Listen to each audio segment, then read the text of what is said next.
Hi friends, welcome to Vino spicy kitchen. இன்றைக்கி நான் ஒரு healthy Deepavali special sweet ragi gulab jamun தான் ரெடி பண்ண போகிறேன். இந்த குலோப் ஜாமுன் நம்ம ராகியில் பண்ணும்போது ரொம்ப டேஸ்டியாக ரொம்ப ஹெல்த்தியாக இருக்கும். வாங்க எப்படி செய்யலான்னு பார்க்கலாம்.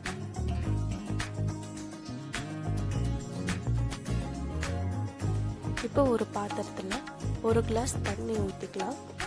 அதை இப்போ நம்ம சூடு பண்ணி எடுத்து வச்சுக்கலாம். இப்போ ஒரு கப் ராகி மாவு போட்டுக்கலாம்.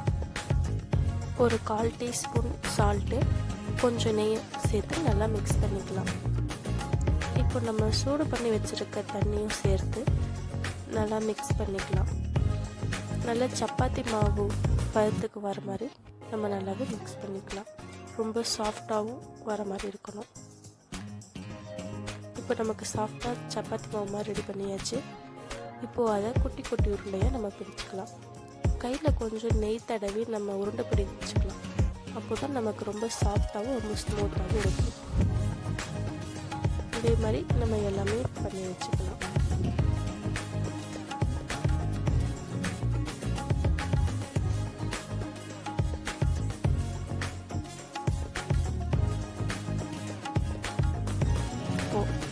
குட்டி குட்டி உருண்டையாக நம்ம ரெடி பண்ணி வச்சதை இட்லி பாத்திரத்தில் சேர்த்து ஒரு 10 to 15 மினிட்ஸ் வேக வச்சுக்கலாம். இப்போ நம்ம பாவுக்கு ரெடி பண்ணுறோம். இப்போ 1.5 கிளாஸ் தண்ணி ஊற்றி அதில் கொஞ்சம் உடச்சி வச்சுருக்க கருப்பட்டியும் சேர்த்துக்கலாம். நான் 1.5 கப் கருப்பட்டியும் எடுத்திருக்கேன். இது நல்லா கொதிக்கணும். இது நல்லா பாவு பதத்துக்கு வர அளவுக்கு விட்டுருங்க.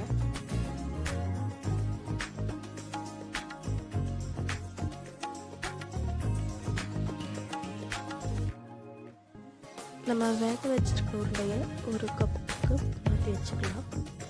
இப்போ நம்ம அதை நல்லா பாவுக்குள்ளே போட்டு நல்லா மிக்ஸ் பண்ணிக்கலாம். இது ஒரு 10 மினிட்ஸ் நல்லா கொதிக்கட்டும். அதுக்கப்புறம் ஆஃப் பண்ணி எடுத்துக்கலாம். அவ்வளோதான், நம்ம ஹெல்தி ராகி குலோப் ஜாமுன் ரெடி ஆயிடுச்சு. தீபாவளிக்கு கண்டிப்பாக இதை செஞ்சு பாருங்கள்.